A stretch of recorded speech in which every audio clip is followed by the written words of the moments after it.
Sağ tərəfimizdə gördüyünüz o yer Həzrət Əli əleyhissalamın evidir. İnşallah burada məlumat verəndən sonra Əli əleyhissalamın evinin içərisinə daxil olacaq inşallah.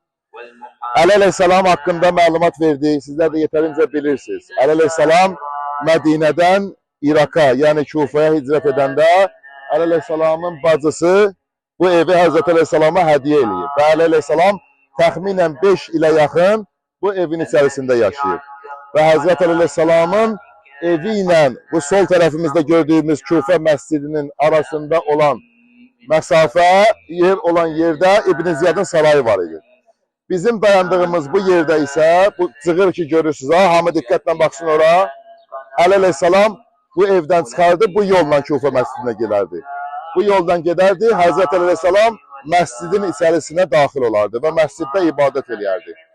Və Əli əleyhissalam qeyd etdiyimiz kimi Ramazan ayının 19-cu günü sübh azanına az qalmış bu evdən çıxdı Həzrət əleyhissalam və bu məscidə getməyə, namaz qılmağa üçün tələsirdi. Əli əleyhissalam həmin o gecə idi ki, göyləri çıxıb seyr eləyərdi bu evin qarşısında. Bir Ümmü Gülsüm sual elədi, atacan, sənin halın bugün nəsə qəribə bir halın var. Dedi, niyə bu haldasan? Əli əleyhissalam bu cümləni işlətdi. Dedi, Allah ölümü mənim üçün mübarək eləsin. Həmin o Ramazan ayının 18-dən 19-una keçən gecə sübh azanından bir neçə dəqiqə əvvəl Əli əleyhissalam bu yerdən getdi və məscidə daxil oldu. Və Əli əleyhissalamı bu məscidin içərisində zərbətlədilər. Allah İbn Milcəmə əbədi lənət eləsin.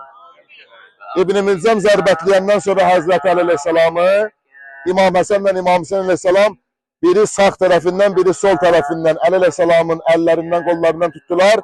Yavaş-yavaş gətirmək istədilər evə. Evə az qalmış Əli əleyhissalamın başından qan axırdı. Artıq çox qan itirmişdi.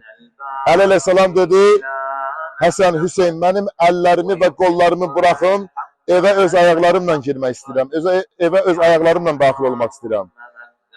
İmam Həsən sual verdi, atacan, çox qan itirmişsən, yerə yıxılarsan.